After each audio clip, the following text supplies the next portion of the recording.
Nossa, que legal, tá precisando de bactéria. Sim, tem que fazer um trabalho. Nossa, a gente também tem que fazer um trabalho, né, sobre bactéria sintética. Sério? Sim, você sabia que existia? Não. Existe até célula de plástico. Tá por fora, hein? Tô muito. É muito fácil, a gente pode te ajudar. Ok. A primeira bactéria sintética capaz de se reproduzir, criada por cientistas do Instituto Craig Venter, é a da Mycoplasma capricolum. Ela foi escolhida por ter um pequeno genoma com cerca de 1 milhão de nucleotídeos. É uma célula cujo DNA foi removido e substituído por outro, criado em laboratório. Em outras palavras, é uma célula programada.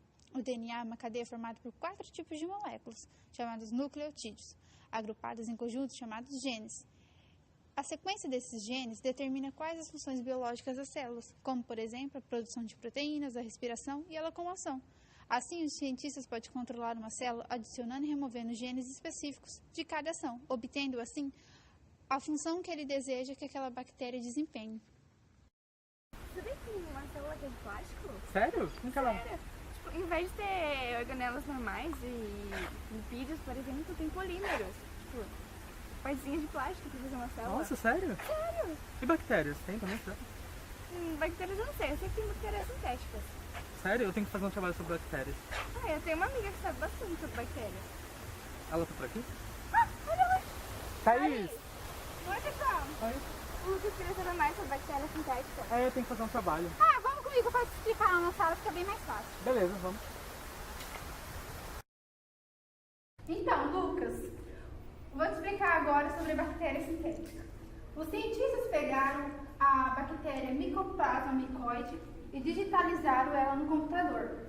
A sequência do gene do DNA da bactéria é fragmentada no computador, digitalizada, e começa a aparecer um monte de letras na tela do computador sobre essa nova bactéria que eles vão criar. Os dados digitalizados no computador serviram de base para formar um novo conjunto de DNA a partir da base química, que é guanina, citosina, timina e adenina, criando assim um novo DNA. Com o novo DNA criado, ele é colocado em leveduras, que são fungos, que faz com, dentro dessas leveduras, existem enzimas de correção. Elas então vão juntar cada letrinha daquela que vai aparecendo no computador, formando uma cadeia maior. O genoma remontado, ele é transferido para uma nova célula.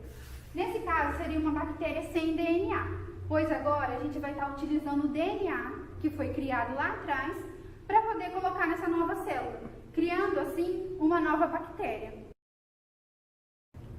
Não existe nenhuma diferença física entre a bactéria mãe, que eu posso dizer, que é a Mycoplasma capricolum, e a Mycoplasma mycoide, que seria a bactéria sintética.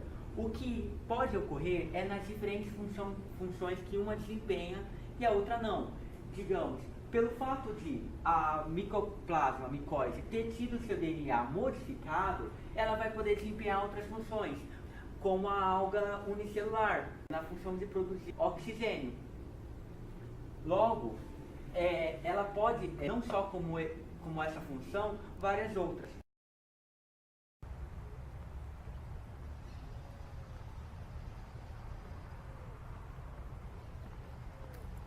Oi, Gabi.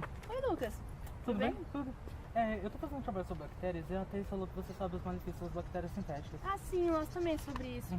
Então, as bactérias, elas podem ser programadas para produzir toxinas, assim, usado no armamento bélico e nas armas biológicas, podendo, assim, destruir algumas espécies e poupar outras. Não, elas causam mutações também? Elas causam mutações? Sim, as espécies, elas evoluem, então, quanto mais rápido a sua reprodução, mais mutações ocorrem. E como as bactérias, essa reprodução é muito rápida, de 20 em 20 minutos, então muitas mutações ocorrem, até mesmo com a interferência da luz solar. E se essas bactérias sintetizadas fugir do seu meio, pode causar umas mutações muito grandes, muito devastadoras, podendo assim surgir uma nova espécie ou até mesmo agravar doenças e surgir doenças pelo mundo todo. E as crenças dessas pessoas que não acreditam? Isso aí está sendo vista desde o início dessas pesquisas. Como essas bactérias elas foram criadas em laboratório, então eles abriram uma brecha ou um meio de pensar uma criação de uma nova vida. Então muitas pessoas já acusaram o Venter, que é o criador dessas bactérias, de estar brincando com Deus. E desde quando eles criaram um vírus sintetizado em 2003, eles receberam um parecer da Casa Branca. Nossa, explicou bastante. Obrigado. De Até nada, mais. Lucas. Beijo. Beijo, tchau. Tchau. Eu tava vendo com a Gabi os pontos negativos das bactérias sintéticas. Quais são os pontos positivos?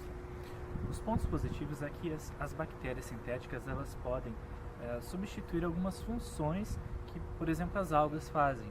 Por exemplo, a produção de oxigênio, né, que absorve o CO2 e assim libera o oxigênio. As bactérias sintéticas elas podem também auxiliar na produção dos remédios, né? Por exemplo, na produção de certas proteínas, né, e alguns itens específicos na produção dos próprios remédios. As bactérias sintéticas elas também podem auxiliar na produção de biocombustíveis, assim como eles usam hoje em dia a cana-de-açúcar, né, ocupando milhares de hectares. A gente pode usar as bactérias sintéticas para fazer tal produção. Exatamente.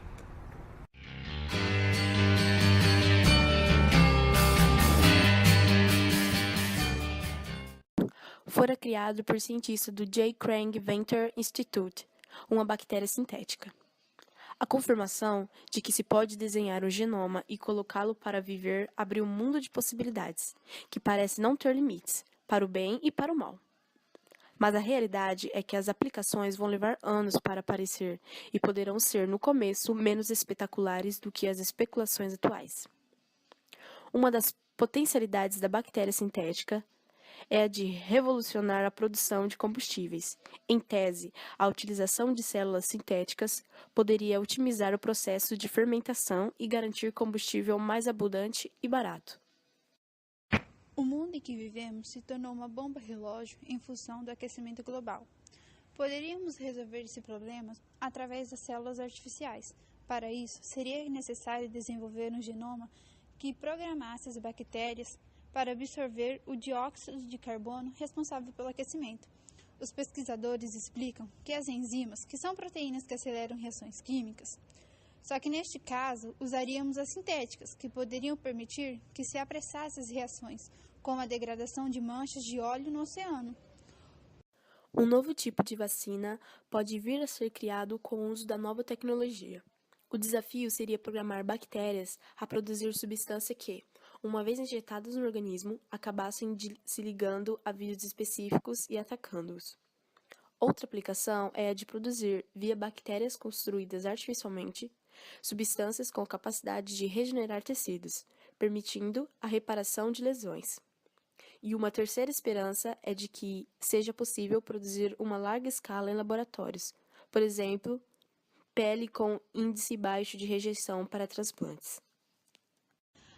A aplicação mais fácil de ser alcançada é o desenvolvimento de armas biológicas, enquanto para outros usos serão necessários muitos anos de pesquisa. O uso bélico é algo relativamente próximo. Basta programar células para produzir toxinas. As espécies evoluem. Quanto mais rápida a sua reprodução, mais mutações ocorrem. Nas bactérias, a multiplicação é em ritmo acelerado. Elas dobram de número a cada 20 minutos. Isso significa que, no caso de um organismo sintetizado sair para o ambiente, ele pode, por meio de mutações, assumir características diferentes das originais, escapando assim do controle humano. Em última análise, o homem fez dentro do laboratório o que muitos crentes acreditam que só Deus pode fazer: criar a vida. Mas por meio dessa pesquisa, prova-se que a vida não precisa de uma força divina inexplicável para surgir.